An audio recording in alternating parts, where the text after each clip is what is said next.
antes do Lafayette sair, ele me falou só um pouco também para a gente pensar no formato dessa carta, como é que a gente pode dizer, da acuidade, da objetividade do documento também, né? Da gente não listar uma enormidade de pontos que fique depois, né? Ou seja, tentar depois também sintetizar em algumas questões-chave, núcleo, né?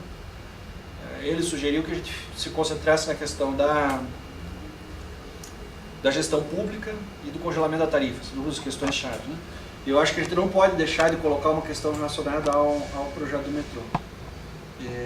Não pelo projeto do metrô em si, ou porque se vai ser ou não vai ser metrô, eu sempre falo isso aqui, né? Eu acho que a gente tem que colocar questões que possam dar visibilidade também ao que a gente apresenta, né? Então, se a gente faz uma carta, que é essa questão que está circulando, tem que ser questionado, tem notícia, tem possibilidade de você divulgar o debate que está sendo colocado, a gente tem que fazer isso, né? E por isso esse é um ponto que está hoje em debate, está em discussão, né? A gente tem que aproveitar essa oportunidade para dar visibilidade a todos aos outros debates que a gente constrói, senão, né? Então, por isso, não acho que a gente deva deixar de fora um ponto específico, que daí você vai circular, uma carta aberta, joga lá na Gazeta, joga, né? Isso pode gerar uma visibilidade. Se a gente se mantém, digamos assim, naquelas questões que, de certa forma, já são razoavelmente conhecidas pela mídia, porque fazem parte de uma atuação histórica das entidades, né? Acaba passando batido. Então a gente não pode também... Não, tem que ser questionado o modelo optado. Tem que ser questionado. É a questão da ponte estaiada. Por que optar por uma ponte de 100 milhões de reais em um espaço ou numa trincheira de 5 milhões resolveria, né? Acho que tem que ser questionado. Quais são a metodologia técnica e prática, empírica, teórica que optou pela opção do enterrado? Só um ponto aqui, né? Eu acho que a gente esgotou essa questão do transporte da tarifa, né? Sim. Mas eu vou, antes da gente dar uma sequência, eu vou passar esse texto para todo mundo, para contribuições aí nos ajustes, né? E já são 8 horas. 8 para as 8. O Lafayette não, como ele falou, as duas abordagens, aquela de ampliação da ação do Estado, né, fazendo auditoria ou criando modelos de gestão mais eficientes, e falar sobre o congelamento, ele estava falando sobre a questão tarifária só. Ele não limitou a questão tarifária, ele não abordou a questão do metrô e a questão da mobilidade geral. Então, já entrando na questão do metrô, que o Cascais já também entrou nesse tema, eu acho que no metrô tudo é questionável, né? Tudo é questionável porque ele não se sustentou em estudos bons, né? E não se sustentou num plano de mobilidade que contemple todos os aspectos da mobilidade da cidade. Então, ele é questionável em todos os aspectos. Mas tem questionamentos que são muito mais fortes, né? Que saltam, né, aos olhos mais do que outros, né? O primeiro deles é realmente o modelo de licitação que foi colocado, né? É um modelo cheio de lacunas, né? Que representa um enorme perigo ao poder público e aos usuários por consistir numa entrega, né, de um bem público à iniciativa privada sem absolutamente nenhum controle.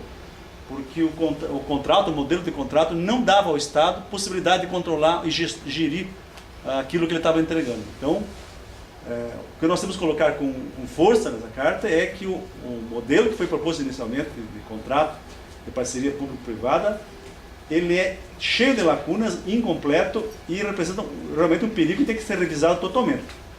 Isso se a decisão for repassar através de uma PPP.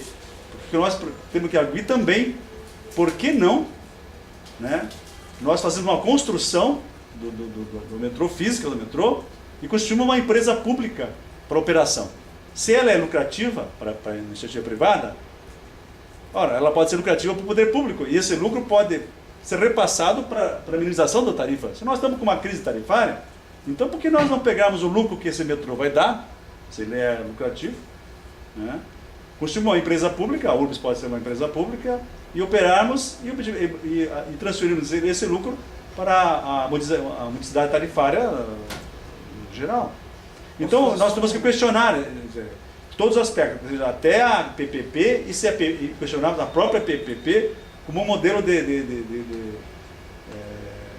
licitação incompleta e perigosa para os interesses públicos. Posso fazer uma sugestão de encaminhamento nessa fala, só porque por uma questão de prioridade, né?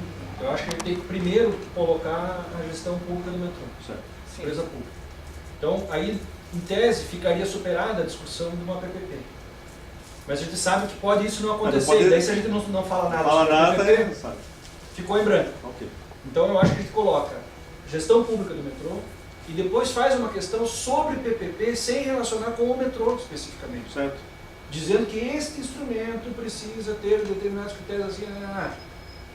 Aí não fala do metrô, não está dizendo que a gente está sugerindo que a PPP do metrô seja outra, está dizendo que PPP, se o cara for usar, seja para licitar a concessão de ônibus, de metrô, de qualquer diabo de coisa que ele for fazer, de estacionamento de bicicleta, como ele fez, né? Precisa ser um instrumento com tais e tais características. E aí a gente generaliza para todas as questões relacionadas a equipamentos e serviços no setor de transporte. Nós estamos licitando um serviço público para o qual nós não temos um modelo de disciplina, né, de disciplinamento.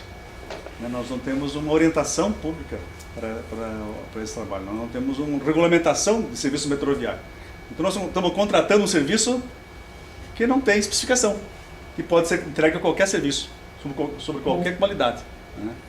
Então imagine, pelo menos o transporte público foi listado sobre um regulamento de transporte público, por ônibus, né?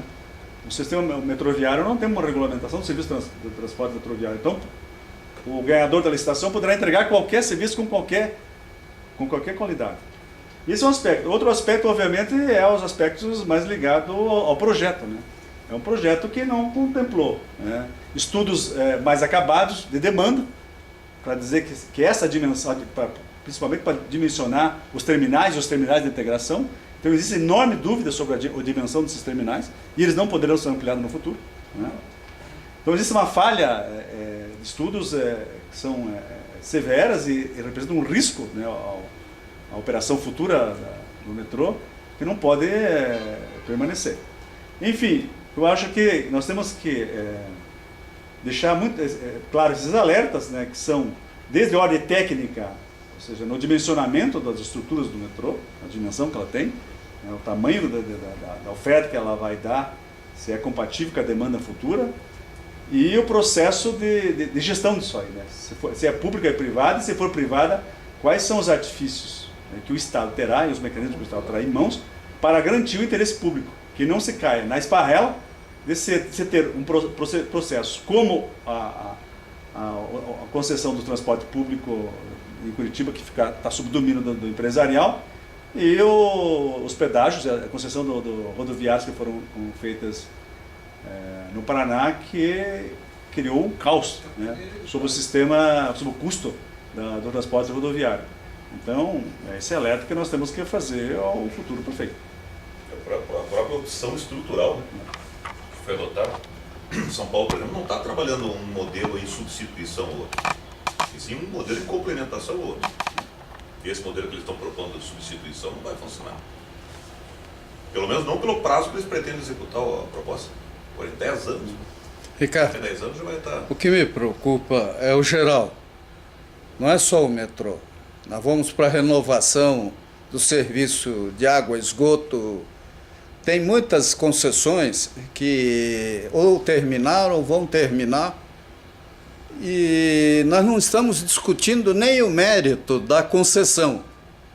Eu aposto com você que a maioria não sabe nem o que é concessão de serviços públicos. Então, na ideia de, vamos dizer assim, transmitir ao povo uma preocupação que ele vai depois sentir no bolso ou no conforto, o sindicato, as associações, tudo, tem que colocar, vamos dizer assim, em evidência tudo aquilo que afeta a vida de cada um e não é analisada de forma adequada. Por exemplo, águas pluviais.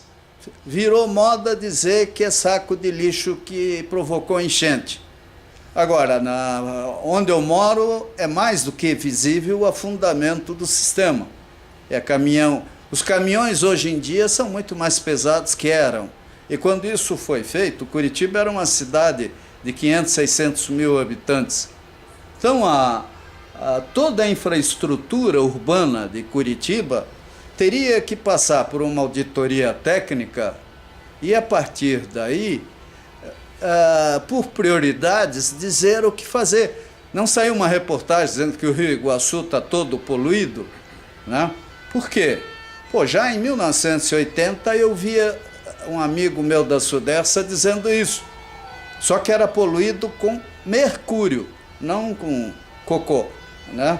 Então, a Adrianópolis está aí como exemplo que parece que todo mundo quer esquecer.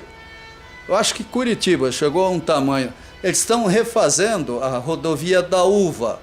Então, nós teríamos que estar discutindo calçadas, ciclovias, tudo, né? E, no entanto, parece que a turma se acomodou de uma certa maneira, se intimidou diante do poder político de quem manda em Curitiba. Felizmente existem as redes sociais, tá certo que a maioria não quer discutir essas coisas, mas ele pode criar grupos de debates onde esses temas sejam colocados. Se discute o restante, né? É estrutural. O problema é estrutural. É estrutural. O restante. Tá? Em Copenhague, 85% dos deslocamentos são feitos a pé e de bicicleta. Você vê a lei do solo criado. De repente você vê numa rua onde mal passa a bicicleta, surgiu um prédio. Pô, como é que vai ficar depois de pronto? Né? Então, há uma série de coisas. Curitiba está sob um processo de desordem técnica. O IPUC não cumpre mais sua função de organização.